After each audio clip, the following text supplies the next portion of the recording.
Soy Lina María Galindo López, contadora pública egresada de la Universidad del Valle, actualmente coordinadora de publicaciones Gran Formato, y el día de hoy vengo a presentarte una nueva publicación que tenemos para ti. Esta publicación es el nuevo libro blanco sobre cierre contable y conciliación fiscal por el año grabable 2022. Este libro ha sido denominado Reconocimiento, Medición y Revelación de los Hechos Económicos en las Pymes y Análisis de las Partidas Conciliatorias. Básicamente, este libro aborda dos de los temas o procesos más importantes que vamos a tener que abordar en la temporada de fin de año por el 2022 e incluso de inicio de año. Para esta ocasión, nuestro libro blanco es nuestra tercera edición y básicamente es una herramienta que nos va a ayudar en este cierre del 2022, pero también posee un aspecto muy importante que es un anexo que nos va a permitir adentrarnos en todos los cambios o los principales cambios que tiene la reforma tributaria 2022 con relación al impuesto de renta y complementario de las personas jurídicas y que debe ser tenido en cuenta como tal en algunos apartados para el cierre del 2022 en términos de algunas normas de procedimiento tributario y algunos aspectos relacionados con el tema del impuesto diferido que más adelante vamos a abordar.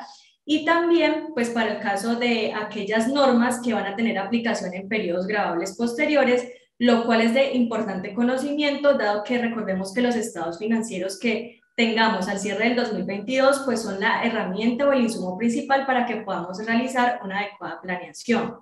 Antes de contextualizar todo lo que vamos a poder encontrar en nuestro libro blanco sobre cierre contable y conciliación fiscal por el 2022, he traído aquí una serie de interrogantes o temas que son de importante conocimiento para ejecutar correctamente dichos procesos. Inicialmente es muy importante que sepamos qué procesos demanda el cierre contable y fiscal por el 2022. Entonces, inicialmente debemos identificar los marcos técnicos normativos contables que le aplican a la entidad o la persona obligada a llevar contabilidad. En este punto es muy importante que sepamos evaluar los diferentes requisitos que se deben como tal identificar para determinar si una entidad o persona pues va a pertenecer a los grupos 1, 2 o 3 y de esta manera determinar si deben aplicar el estándar pleno, el estándar para pymes o la contabilidad simplificada para el caso del grupo 3. En nuestro libro blanco abordamos, además de que los temas están enfocados como tal en las pymes, también abordamos aspectos relacionados con el grupo 1 y el grupo 3. Por ejemplo, las novedades que como tal tuvimos en el estándar pleno y que van a empezar a aplicar a partir del 2024. Allí contextualizamos los aspectos más importantes con relación a esos cambios. También contextualizamos el proyecto que se encuentra actualmente en discusión para modificar el estándar para pymes y que muy seguramente tendremos que aplicar en periodos posteriores. Y también un aspecto muy importante son los cambios que vamos a tener que aplicar a partir del 1 de enero de 2023 para poder categorizar a una entidad o persona dentro del grupo 3. Pues el decreto 1670 de 2021 modificó los requisitos para poder, como tal, incluir a una persona o entidad dentro de dicho grupo. Dichos requisitos están especialmente enfocados en la categorización que hizo el decreto 957 de 2019 frente al tamaño de las empresas, que era algo que no teníamos hasta el cierre del 2022, pero que a partir del 1 de enero de 2023 solo va a aplicar para categorizar o evaluar si una entidad o persona debe pertenecer al grupo 3 y en este sentido aplicar la contabilidad simplificada. El paso número 2 es elaborar el balance de comprobación para revisar los saldos y movimientos de las cuentas. El balance de comprobación no es un informe obligatorio, pero como tal nos proporciona varios beneficios o varias ventajas, entre las cuales principalmente está el hecho de depurar la información con el fin de que identifiquemos que las partidas están correctamente contabilizadas de acuerdo a su naturaleza, a sus saldos, y si hay lugar a ajustes, pues poder realizarlos antes de que la información pase a los estados financieros. El paso número 3 es revisar cada una de las cuentas y conciliar los saldos contables y fiscales. Este paso es uno de los más importantes, es uno de los temas que podemos decir que es el centro como tal de nuestro libro blanco, puesto que recordemos que a partir del artículo número 4 de la ley 1314 de 2009, allí nos indica la independencia de las normas tributarias frente a los marcos técnicos normativos contables. Entonces, ¿qué dice? Que como tal, Los marcos técnicos normativos contables van a aplicar a nivel fiscal cuando la misma norma fiscal remita específicamente a dichos marcos técnicos o que determinada situación no se encuentre regulada en la norma tributaria. Pero ¿qué pasa? El estatuto tributario en varios de sus artículos me especifica que hay ciertas transacciones que a pesar de ser contabilizadas en un determinado momento, pues deben cumplir una serie de requisitos a nivel fiscal y a futuro para que puedan ser reconocidas o aceptadas fiscalmente. Entonces de allí me surgen unas diferencias entre los saldos contables y fiscales de las partidas que componen los estados financieros y a ello nos referimos con este importante paso. El paso número 4 es realizar los ajustes y contabilizaciones que se requieran. En este punto, pues vamos a determinar si con base en las revisiones que hemos efectuado previamente, hay lugar a realizar ajustes como tal en las estimaciones contables, por ejemplo, o las mediciones posteriores que debemos de ejecutar con relación a las partidas que componen los estados financieros. El paso número 5 es calcular la provisión de renta. Aquí quiero hacer una mención especial y es que es uno de los pasos más importantes. Muchas entidades tienden a calcular la provisión de renta con base en la utilidad contable y esto es un grave error. Puesto que como lo mencioné en el paso número 3, hay ciertas diferencias entre los saldos contables y fiscales. Entonces, ¿qué pasa? Que la utilidad contable se debe depurar como tal, reconociendo dos tipos de ajustes que ahorita vamos a profundizar sobre ellos. Son los ajustes por presunciones fiscales, que básicamente me dan cuenta de ciertos beneficios tributarios que me disminuyen esa utilidad contable, por así decirlo. Y hay otros ajustes que son los ajustes por estimaciones contables que a pesar de ser reconocidos como tal en la contabilidad, pues a nivel fiscal yo no los puedo reconocer, por tanto debo depurar esa utilidad contable porque de no hacerlo y calcular la provisión de renta con base a esa utilidad sin depurarla, voy a proceder a determinar una utilidad errada y pues hacer una distribución de dividendos que va a afectar el flujo de caja de la entidad. El paso número 6 es calcular el impuesto diferido. Justamente a partir de esas diferencias que mencionamos, se pueden identificar en las mediciones de los saldos contables y fiscales de las partidas que componen los estados financieros. Vamos a encontrar ciertos tipos de diferencias y hay un tipo de ellas, una categoría de ellas, que me va a dar lugar al cálculo del impuesto diferido. En este punto, es muy importante que también sepamos el impacto que tiene todo el tema de los cambios que vienen con la reforma tributaria 2022, porque ¿qué pasa? Como vamos a ver más adelante en un ejercicio que vamos a estar planteando, para aplicar o para determinar el impuesto diferido vamos a tener que abordar la tarifa del año o periodo grabable en el cual esperamos revertir la diferencia. Entonces, ¿qué pasa? Que con la reforma tributaria tenemos cambios, por ejemplo, en la tarifa de ganancia ocasional, tenemos también eliminación de la tarifa especial del 9% que aplicaban cierto tipo de entidades y que pasa al 15%. Entonces, desde ya, como ya se tiene como tal por certeza que dichos cambios en las tarifas van a aplicar en periodos posteriores, al cierre del 2022 vamos a tener que calcular ese impuesto diferido reconociendo esas novedades.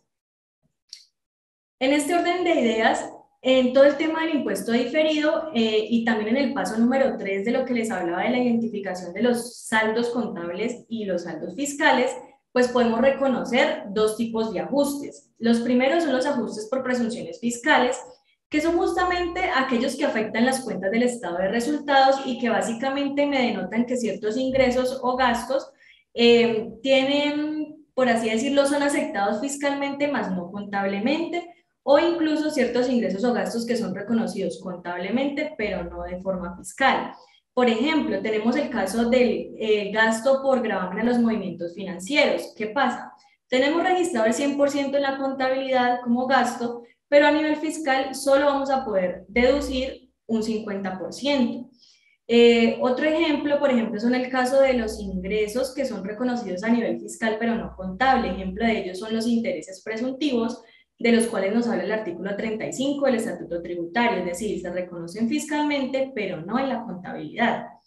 Este tipo de ajustes nunca se revierten, por lo que da lugar a diferencias permanentes, es decir, yo no puedo decir que ese 50% que me quedó pendiente de ese gravamen en los movimientos financieros lo voy a poder utilizar en periodos posteriores porque la norma tributaria no me indica eso, es decir, solo puedo utilizar el 50% a nivel de deducción y ya. Por eso decimos de que nunca se revierten, por lo que generan diferencias permanentes. Este tipo de diferencias no genera impuesto diferido, no se reconocen a nivel contable y se llevan a la declaración del impuesto de renta y también al formato 2516 o de conciliación fiscal. Recordemos que el formato 2516 aplica para las personas jurídicas y para las personas naturales no residentes que declaran en el formulario 110. Por su parte, las personas naturales residentes van a tener que utilizar el formato 2517, que pues es el anexo al formulario 210, que es el que utilizan este tipo de contribuyentes. Ahora, tenemos otro tipo de ajustes que era de los que les hablaba, son los ajustes por estimaciones contables. Estos ajustes por estimaciones contables afectan las cuentas del balance o del estado de situación financiera y básicamente surgen de la aplicación de lo dispuesto en los marcos técnicos normativos contables. ¿Qué pasa? Se revierten a futuro cuando el activo se venda o el pasivo se liquide, por lo que dan lugar a diferencias temporarias. ¿A qué me refiero con esto? Que, por ejemplo, una entidad es demandada por un desempleado y le llega la notificación a la entidad, por lo cual la entidad prevé como tal el riesgo o la certeza de que ocurra o que salga en su contra dicha demanda y causa o contabiliza una provisión. En este orden de ideas, cuando reconoce como tal esa provisión en su contabilidad, a nivel fiscal no la puede reconocer hasta el momento en el cual se dé el desembolso y se conozca el monto y fecha cierta de la indemnización que va a tener que pagar. Entonces vemos cómo hay ciertas transacciones que, a pesar de ser reconocidas a nivel contable en cierto momento, pues ¿qué pasa? Para que sean reconocidas a nivel fiscal, esto se va a dar a futuro siempre y cuando se cumplan una serie de requisitos. Estos ajustes por estimaciones contables generan impuestos diferidos, a diferencia de los ajustes por presunciones fiscales. Estos se reconocen a nivel contable, no se llevan a la declaración del impuesto de renta, sino hasta el momento en el cual cumplan con todos los requisitos para ser aceptados fiscalmente, pero sí deben llevarse en el formato 2516, puesto que allí pues justamente debemos de por así decirlo, justificar cómo llegamos de unas bases contables a unas bases fiscales a partir pues, de dichos ajustes que hemos identificado. Seguimos con los pasos. El paso número 7 es realizar el cierre de cuentas de resultado en el software contable. Aquí lo que vamos a hacer es determinar si la entidad tuvo utilidad o pérdida. El paso número 8 es evaluar el cumplimiento de la hipótesis de negocio en marcha. Este es un aspecto muy importante, puesto que dependiendo de si la entidad prevé o cumple con las condiciones para seguir operando en el periodo que sigue, pues se va a tener que aplicar pues, el marco técnico normativo que viene aplicando, pero de no cumplirse la hipótesis de negocio en marcha va a tener que seguir unos lineamientos especiales para la contabilización de sus transacciones. El paso número 9 es elaborar e interpretar los estados financieros, pero no desde el punto de vista numérico, sino también desde el punto de vista de aprovechar al máximo las herramientas financieras que tenemos, como es el análisis vertical y horizontal, todo el tema de los indicadores financieros y también contextualizar dichas cifras y dicho análisis hacia todo lo que vamos a tener que afrontar con el tema de la reforma tributaria, que como lo dije al inicio, este tema es muy importante al cierre del 2022 porque es el insumo principal para que podamos planear correctamente de una forma contable y fiscal. Ahora quiero hacer mención en uno de los pasos que abordamos, que es con relación al impuesto diferido. ¿Qué es el impuesto diferido? El impuesto diferido hace parte del impuesto a las ganancias de la entidad.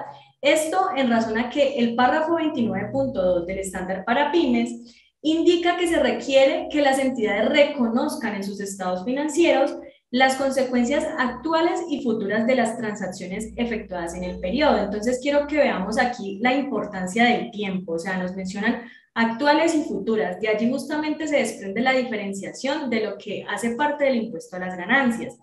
Entonces, vemos en este esquema cómo el impuesto a las ganancias está constituido por dos tipos de impuesto, el impuesto corriente y el impuesto diferido. El impuesto corriente es aquel que se liquida y se paga sobre las transacciones que se incluyen en los estados financieros o sobre transacciones de periodos anteriores realizadas durante el ejercicio de conformidad con las normas fiscales o tributarias. Es decir, es el impuesto que yo calculo normalmente en mi declaración de renta. Ahora, el impuesto diferido es una estimación del tributo que una entidad deberá pagar o dejar de pagar en el futuro, debido justamente a que algunos ingresos y gastos no son gravados o deducibles en el periodo en el que se reconocen en los estados financieros, pero sí lo serán en periodos siguientes. Ahora, ¿quiénes están obligados a calcular el impuesto diferido? El impuesto diferido es un requerimiento que está contenido en el estándar pleno y en el estándar para pymes. Con base a ello, podemos decir que los obligados a calcular el impuesto diferido en Colombia son aquellos que estén clasificados en los grupos 1 y 2 de convergencia, es decir, que apliquen el estándar pleno y para pymes y que sean responsables del impuesto sobre la renta o contribuyentes del impuesto sobre la renta o del régimen simple de tributación. Aquí surge una duda, bueno, ¿y por qué el régimen simple de tributación? Pues pasa de que a pesar de que estos liquidan un impuesto unificado bajo dicho régimen simple de tributación, las ganancias ocasionales sí se siguen como tal depurando de la misma forma en como se venía realizando antes de la aparición de este régimen. Entonces, ¿qué va a pasar? Que si estando en el régimen simple de tributación, hay una situación que me genera una ganancia ocasional y que me dé lugar a un impuesto diferido, pues voy a tener que reconocerlo porque como tal hay una diferencia entre la medición contable y fiscal de determinada partida que justamente dio origen a esa transacción. En ese orden de ideas, las únicas entidades no obligadas a calcular el impuesto diferido son aquellas clasificadas en el grupo 3 o aquellas que no son responsables del impuesto sobre la renta o que tampoco pertenecen al régimen simple. Ahora, pasamos a otro tema importante del cual les hablaba, es qué tipos de diferencias podemos encontrar en la determinación del impuesto diferido. ¿Qué pasa? En el proceso de cierre contable y fiscal podemos encontrar varios tipos de diferencias. Las primeras son las diferencias temporales. Estas se presentan cuando los ingresos y gastos se reconocen en un periodo para efectos de los estados financieros y en otro periodo para efectos fiscales, ocasionando que la utilidad fiscal sea distinta a la contable. Vemos que aquí, por ejemplo, hay mención de que surgen a partir de los ingresos y gastos. Este tipo de diferencias generan impuesto diferido, pero solo se tienen en cuenta las acumuladas en las diferencias temporarias. Es decir, estas diferencias temporarias lo que hacen es acumular esas diferencias temporales.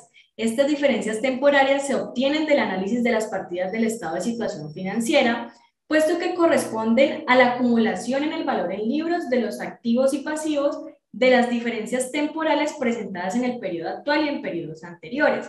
Este tipo de diferencias pueden dar lugar a impuestos diferidos de naturaleza activa o pasiva. Los de naturaleza activa pues son a partir de diferencias temporarias deducibles y los de naturaleza pasiva son aquellos tipos de diferencias temporarias que son imponibles. Y por último tenemos las diferencias permanentes, que son aquellas diferencias entre el valor contable y fiscal de los activos y pasivos que no se revertirán en el futuro, que es lo que hablábamos de los ajustes por presunciones fiscales. Estas se presentan por el reconocimiento de gastos que no son ni serán deducibles o ingresos que no son ni serán gravados, por lo cual no generan impuesto diferido. Ahora, les hablaba de que el impuesto diferido tiene una naturaleza que es de tipo pasivo o de tipo activo, pero entonces ¿yo cómo hago para determinar esa naturaleza? Entonces tenemos dos métodos. El primero es el método del balance. Entonces, ¿qué pasa? Debemos de tener en cuenta que las normas fiscales no aceptan estimaciones contables tales como el valor razonable, el deterioro de los activos, sino hasta el momento en que se realizan. Esto ocasiona que se generen diferencias entre las bases contables y fiscales de los activos y pasivos, las cuales pues justamente se revertirán en el futuro cuando se grabe el ingreso o sea posible imputar la deducción.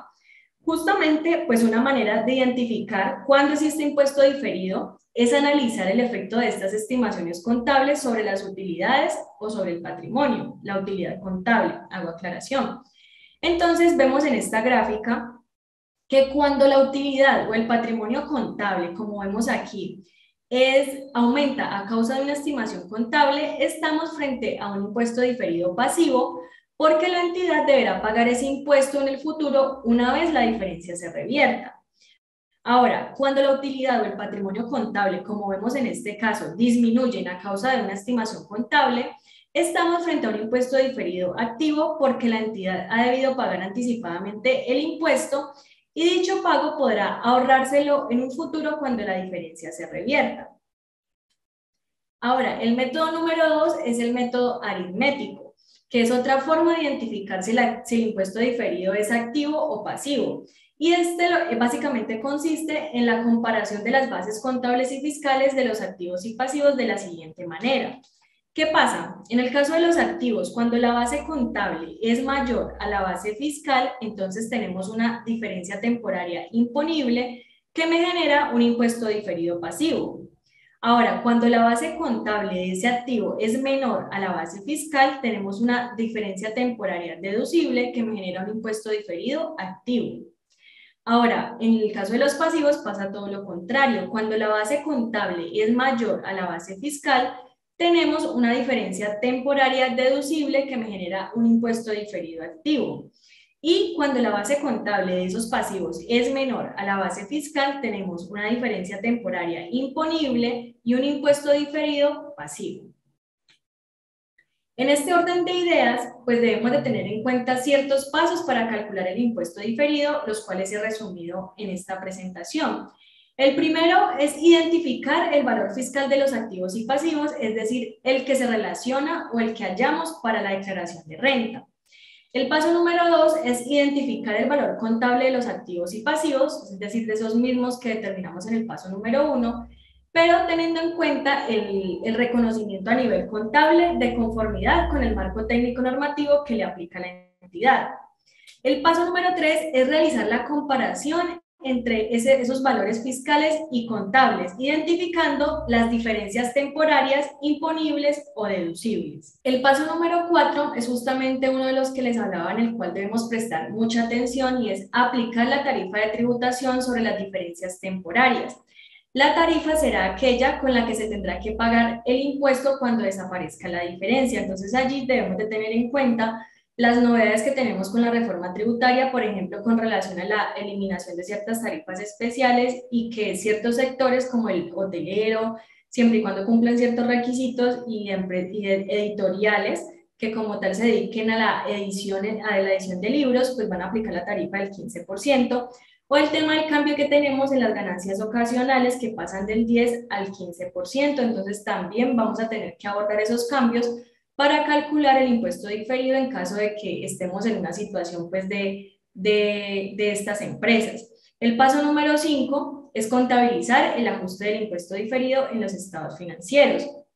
Para que podamos ver de una manera práctica como tal todos estos pasos y todos estos aspectos que hemos venido abordando, vamos a ver un ejemplo que es uno de los anexos del libro, que está pues como tal incluido tanto en la versión digital como en la versión impresa. Hace parte de los 63 anexos que vienen incluidos con esta publicación, para que podamos ver cómo se aborda el tema del impuesto diferido. Entonces vamos a ver un ejemplo. El ejemplo el cual vamos a tratar en esta presentación es un caso práctico sobre el impuesto diferido por valoración de propiedades de inversión. Entonces, ¿qué pasa? En este caso vemos que el 1 de enero de 2022 una entidad adquirió un edificio para alquilarlo por los años 2022 a 2025. El costo de adquisición de este es de 1.200 millones de pesos y se paga una comisión a la inmobiliaria S.A. por 150 millones de pesos.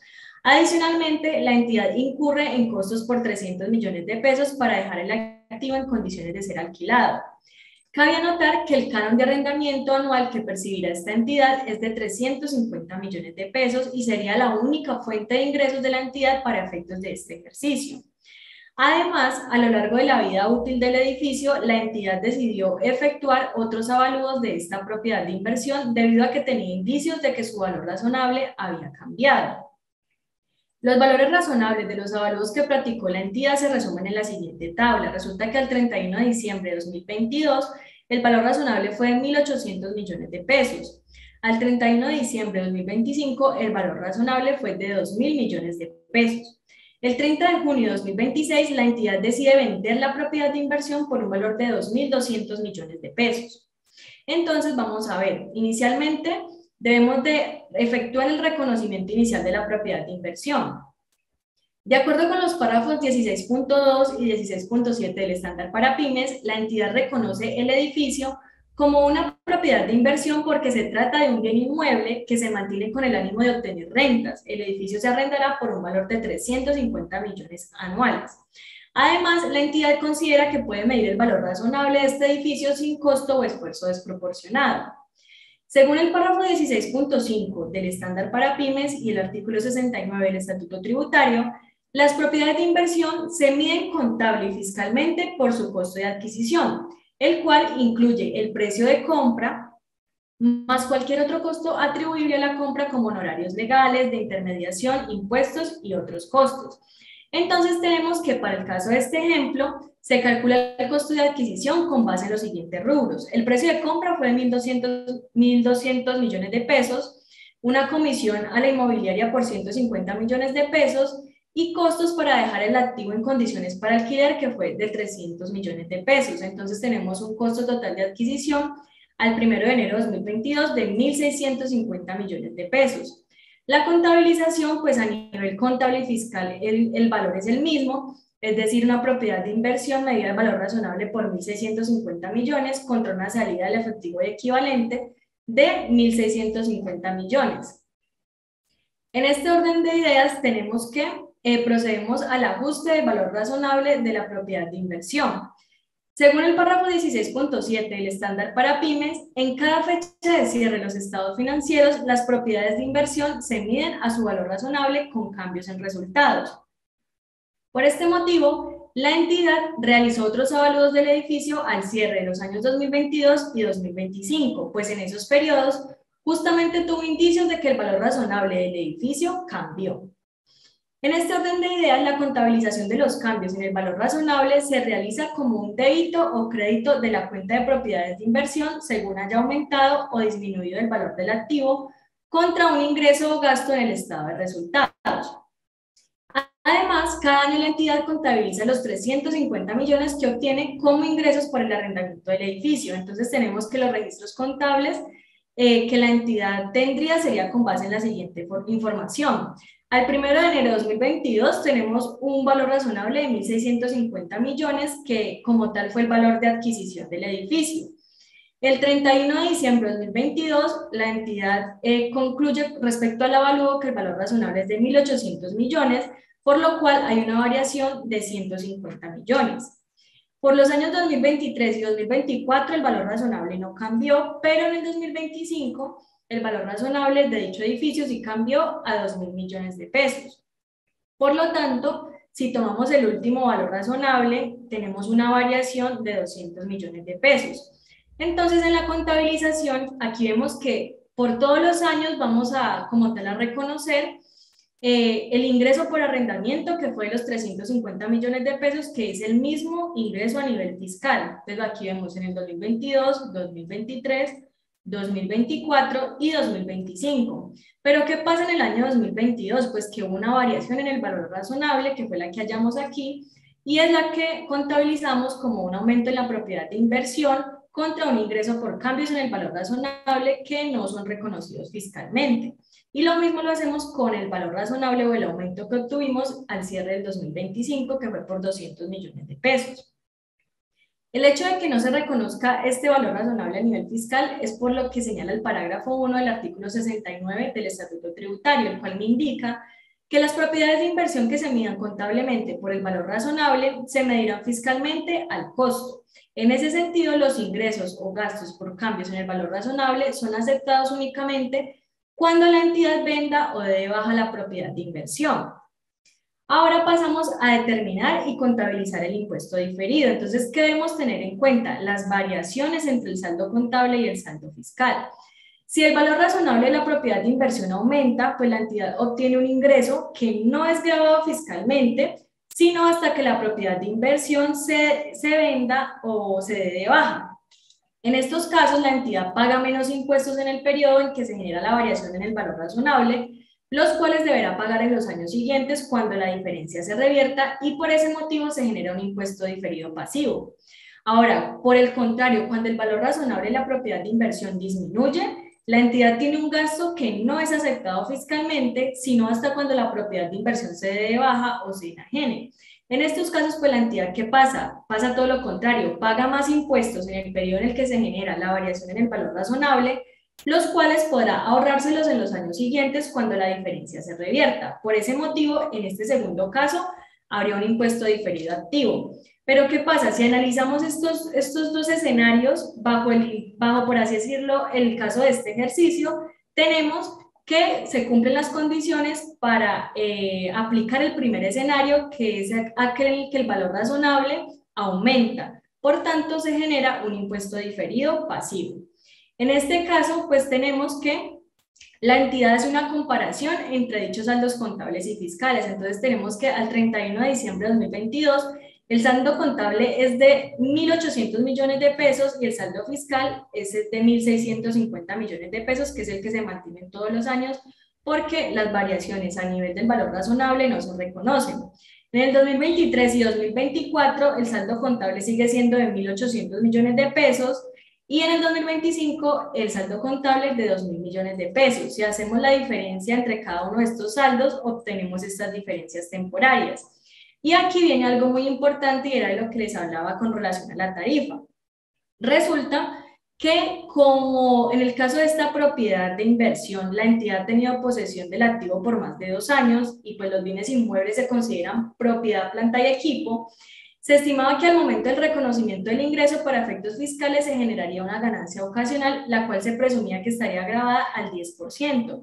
Pero ¿qué pasó? Que como a este momento ya la reforma tributaria prácticamente solo falta o solo se encuentra pendiente el proceso de sanción presidencial, pues tenemos que esta norma pues tiene un cambio en dicha tarifa de ganancia ocasional que pasa del 10% al 15%, por lo cual se tiene certeza de que esta tarifa va a ser la que va a aplicar cuando vayamos a revertir la diferencia y por tanto es la que utilizamos para efectos de este ejercicio. Entonces multiplicamos la diferencia temporaria por la tarifa del impuesto como tal de renta, que en este caso es el de ganancia ocasional. Y tenemos que se genera un impuesto diferido en el primer año de 22.500.000 contra un gasto por impuesto diferido. En el segundo año, como el valor, por así decirlo, se mantiene, no debemos de realizar ningún ajuste al impuesto diferido, lo mismo en el año 2024, pero en el 2025, cuando se da la otra variación en el valor razonable, tenemos que el impuesto diferido pasivo debe pasar a 52.500.000, por lo cual debemos hacer un ajuste de 30 millones, y esas son las contabilizaciones que tenemos en esta sección. Un gasto por impuesto diferido en el 2022 por 22.500.000 contra un impuesto diferido por el mismo valor. Y lo mismo en el 2025, el ajuste por los 30 millones de pesos en el gasto por impuesto diferido y en el impuesto diferido pasivo por los mismos 30 millones. Ahora, procedemos al paso número 4, que es registrar la venta de la propiedad de inversión y la reversión del impuesto diferido. Teníamos en el enunciado del ejercicio que en 2026 la entidad decide vender el edificio, por lo cual en ese año se revierte el impuesto diferido. La entidad calcula la utilidad contable y fiscal por la venta de la propiedad de inversión de la siguiente manera. Tenemos que el precio de venta es el mismo a nivel contable y a nivel fiscal, es decir, los 2.200 millones de pesos, pero el costo que tenemos registrado a nivel contable es de 2.000 millones de pesos y a nivel fiscal, que es el costo de adquisición, 1.650 millones, dado que para efectos de este ejercicio, la entidad había elegido no aplicar el reajuste fiscal a esta propiedad de inversión. Por tanto, tenemos una utilidad contable de 200 millones de pesos y una utilidad fiscal de 550 millones de pesos. Por tanto, sobre esta ganancia ocasional, la entidad va a tener que pagar un impuesto del 15% que corresponde a 82.500 millones. La contabilización como tal de esa venta es la siguiente.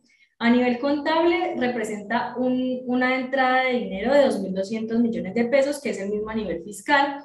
Pero al dar de baja la propiedad de inversión, pues contablemente damos de baja la propiedad de inversión por los 2.000 millones de pesos y registramos los ingresos por la utilidad en venta de propiedad de inversión, que a nivel contable fue de 200 millones de pesos, pero ¿qué va a pasar? Que a nivel fiscal, como tal, la propiedad de inversión estaba registrada a 1.650 millones de pesos y como tal, la ganancia ocasional que se da es de 550 millones de pesos.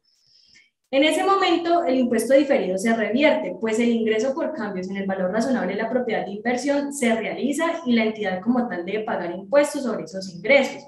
Entonces, en ese orden de ideas, si comparamos el saldo contable y fiscal de dicha propiedad de inversión al 31 de diciembre de 2016, pues tenemos que el saldo contable y fiscal es cero, porque ya lo dimos de baja por la venta en junio 2000, como tal de 2026. En este orden de ideas, en junio de 2026, como se dio de baja como tal esa propiedad de inversión, entonces al cierre del año tenemos que el impuesto diferido es cero y por tanto debemos de realizar una reversión del saldo que ya teníamos, que es de 52.500.000. Entonces, tenemos que el 31 de diciembre de 2026 registramos un impuesto diferido pasivo por 52.500.000 al débito contra un ingreso por impuesto diferido por 52.500.000 y allí pues ya nuestro saldo de impuesto diferido ya llegó a cero porque la diferencia ya se revirtió. Ahora, tenemos que en la declaración de renta para los 5 años de esta entidad pues se presentaría de la siguiente forma. Tenemos los ingresos por concepto de los arrendamientos que pasarían a ser una renta ordinaria agravada al 35%, pero en el 2026 tenemos los 550 millones de pesos que como tal pues corresponden a esa ganancia ocasional que se dio. Entonces tenemos que el impuesto de ganancia ocasional es de 82.500.000. Ahora, con la información suministrada hasta este momento, pues podemos plantear, por así decirlo, un estado de resultados en el cual veríamos, en este caso, que la utilidad antes de impuestos, pues aquí registramos como tal los ajustes por valor razonable que se dieron inicialmente. Aquí tenemos que, por ejemplo, en esta celda, llevamos todo lo que tiene que ver con los datos que vamos a mostrar a continuación, que es como tal el valor del ingreso por arrendamiento más el ajuste en el valor razonable, y lo mismo pues ocurre por el año 2025, que por eso es allí donde vemos como la variación. En el 2026 también tenemos como tal esa utilidad que tuvimos. Tenemos el gasto por impuesto corriente, que son los que hallamos en esta parte de aquí, cada uno allí de acuerdo a si fue renta ordinaria y como tal la ganancia ocasional. Y tenemos el registro que realizamos de los impuestos diferidos. Llegamos a un total del impuesto y pues al hacer como tal la depuración de la utilidad menos todo este gasto por los impuestos, pues tenemos estos resultados para el periodo. Entonces de allí vemos la importancia de calcular y como tal seguir los pasos muy detalladamente para determinar el impuesto diferido. En este orden de ideas pues vemos la importancia que tienen este tipo de temas pues en todo el contexto del cierre contable y fiscal. Entonces con base a ello hemos planteado la estructura temática de nuestro libro blanco sobre cierre contable y conciliación fiscal bajo 7 capítulos. El primero aborda todo lo que tiene que ver con los marcos técnicos normativos contables, el capítulo número 2 sobre el sistema de información contable y sus elementos, teniendo en cuenta que la información contable no es una información aislada, sino que parte de la sinergia entre todas las áreas de la entidad. El capítulo número 3 aborda todo lo que tiene que ver con el contexto del cierre contable 2022, profundizando en la elaboración de cada uno de los estados financieros. Hay ejemplos que como tal están en los anexos descargables con relación a la medición inicial y posterior de las diferentes partidas que componen los estados financieros. Esto es activos, pasivos, patrimonio, ingresos, costos y gastos. También en este capítulo abordamos todo lo que tiene que ver con el componente de impuesto diferido, que son más de 10 ejercicios de estructura parecida al que tratamos en esta conferencia, cada uno con sus indicaciones, con sus explicaciones, comentarios, para que podamos entender pues efectivamente cómo aplicamos esa teoría o eso que nos dice los marcos técnicos normativos contables y también las normas tributarias frente al cálculo de esta importante partida. El capítulo número 4 aborda todo lo que tiene que ver con el análisis y la planeación financiera.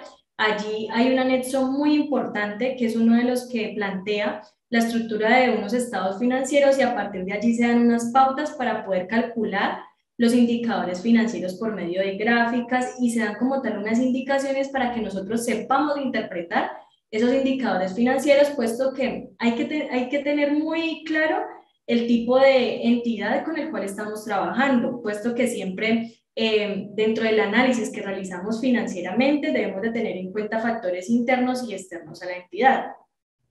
En el capítulo número 5 abordamos todo lo que tiene que ver con la conciliación fiscal por el año grabable 2022, abordando sus generalidades y también especificando a partir de 11 módulos las diferentes partidas conciliatorias que se van a tener que abordar para el diligenciamiento del formato de conciliación fiscal, en este caso el 2516, y pues también que nos proporciona un insumo para que podamos iniciar con la elaboración de la declaración de renta, puesto que allí especificamos las rentas exentas que aplicarán por el año 2022, los descuentos tributarios, los ingresos no gravados, en fin.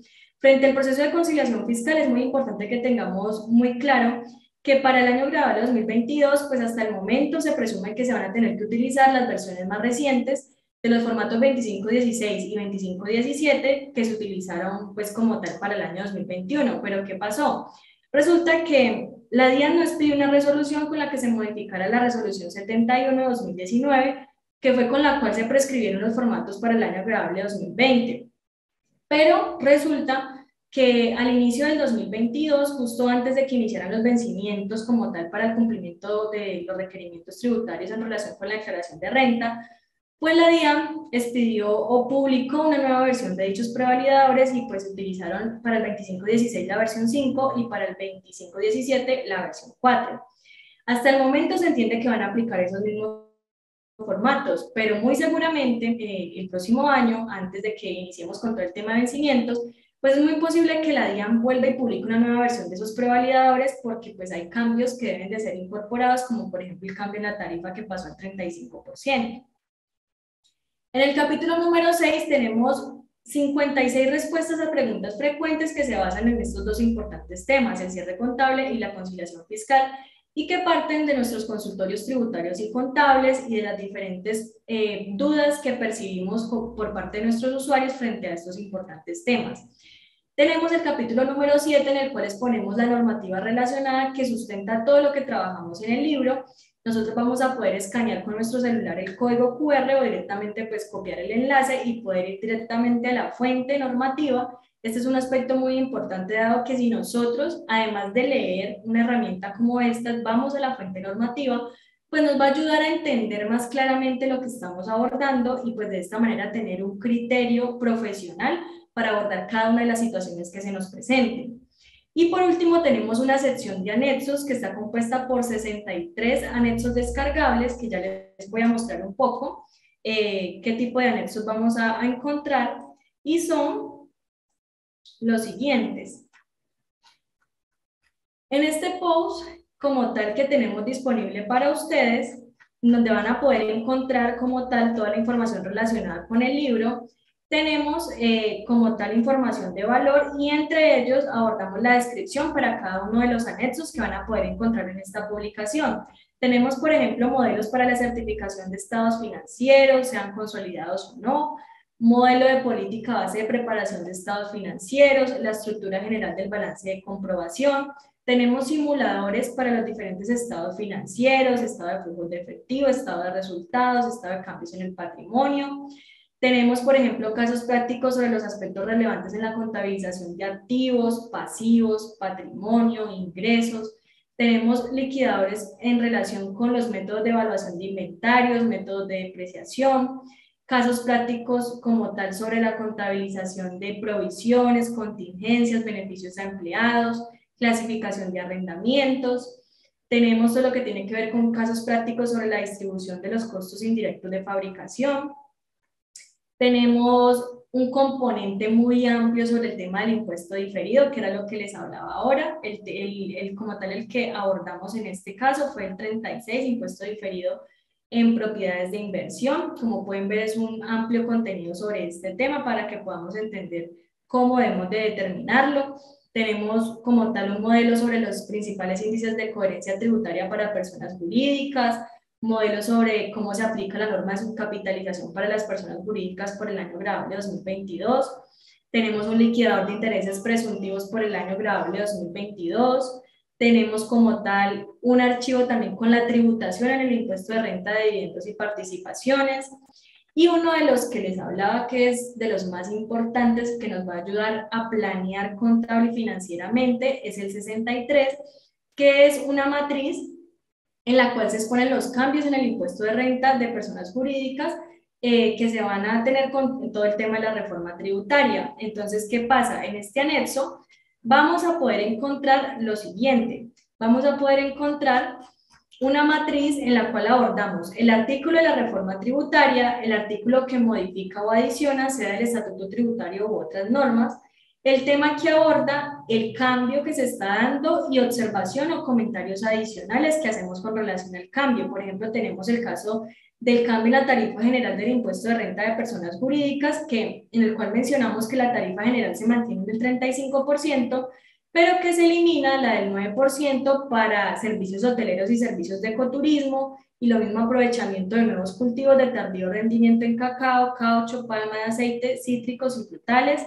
También se elimina la tarifa especial del 9% para las empresas editoriales, pero estas pues van a poder aplicar el 15%, al igual que varias del sector hotelero, siempre y cuando cumplan con ciertos requisitos, que aquí, por ejemplo, en el caso de la columna de comentarios, especificamos los requisitos que se deben de cumplir para que puedan aplicar esa tarifa especial. Otro tema importante que vemos en la reforma es el tema de la sobretasa en el impuesto de renta, que ya no solo va a aplicar para las entidades financieras, sino también para otras entidades que ejecutan ciertas actividades especiales. Tenemos también, por ejemplo, la tasa efectiva de tributación, que no podrá ser inferior al 15% y para la cual se debe, como tal, aplicar una compleja fórmula que requiere un amplio detalle, de acuerdo pues a la situación como tal específica de la entidad que estemos asesorando. También tenemos cambios en la tarifa de tributación en renta para usuarios de zonas francas, allí mencionamos también qué cambios se están dando.